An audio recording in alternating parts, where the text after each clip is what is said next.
Wasabi Protocol loses $5 million after attacker seizes deployer key.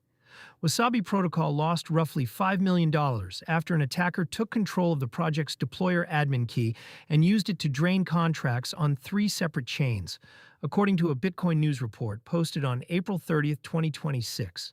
The incident is the latest in a long line of DeFi exploits that turn on a single privileged key rather than a bug in the smart contract code itself.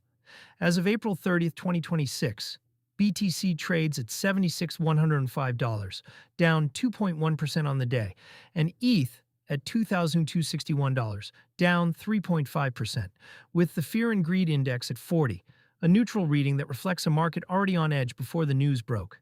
How the deployer key turned into a master key. The deployer address on most EVM protocols is the wallet that originally pushes contracts on-chain. Teams often reuse it to set fees, upgrade logic, pause markets, or route protocol revenue. When that single key controls upgrade rights or admin functions across multiple deployments, taking it over is functionally identical to taking over the protocol. In the Wasabi case, the same deployer was apparently authorized on three chains.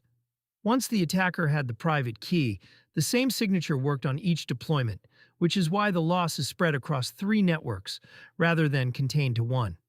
The exact distribution of stolen funds across the chains has not yet been disclosed.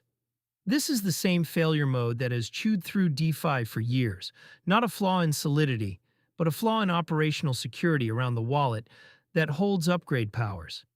A time lock, multi-sig, or hardware-isolated signer would have made this kind of one-key takeover much harder. Why admin key is the real attack surface. Smart contract audits look at code paths. They rarely look at how the team protects the wallet that can rewrite those code paths after deployment. The list of incidents that came down to a compromised deployer or owner key now includes everything from cross-chain bridges to lending markets to LSD protocols. 5 million is small relative to past nine-figure exploits, but the pattern is identical. For users, the takeaway is uncomfortable. A protocol can have audited code, formal verification, and a clean track record, and still be one phished signer away from a full drain.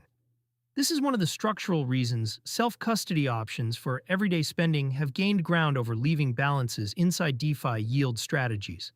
If your spend balance lives in your own wallet, rather than a protocol vault, an admin key takeover at any single protocol cannot reach it. What we still do not know, several questions are open at the time of writing. The first is how the key was lost. Phishing, malware on a developer machine, a social engineering attack against an exchange or cloud provider, and an internal compromise are all common vectors. Wasabi has not yet published a post-mortem. The second is whether the funds are recoverable. Some attackers in 2024 and 2025 negotiated bounty returns, especially when on-chain analytics and exchange cooperation made laundering hard. Others moved straight to mixers. Without an on-chain trace from the team or a third party like SlowMist, we cannot say which path this attacker is taking. The third is whether any of the affected contracts had a time lock or pause function that would have bought time. If a 24-hour or 48-hour delay had been required before privileged calls executed, the community might have had a window to detect and front-run the malicious upgrade. What protocol users should do now if you held positions on Wasabi Protocol on any of the three affected chains? Treat any open balances at risk until the team publishes a formal status update with addresses, transaction hashes, and a remediation plan. Revoking approvals to the protocol's contracts on each chain is a low-cost defensive step using a tool like revoke.cash. For exposure to the broader pattern, the practical move is to limit how much value sits inside any single protocol that has not migrated upgrade rights to a multi-sig with a meaningful time lock. Public docs usually list whether a protocol uses a time lock, and on-chain queries on the admin address show whether it is an EOA, a multi-sig, or a Gnosis safe with a delay module.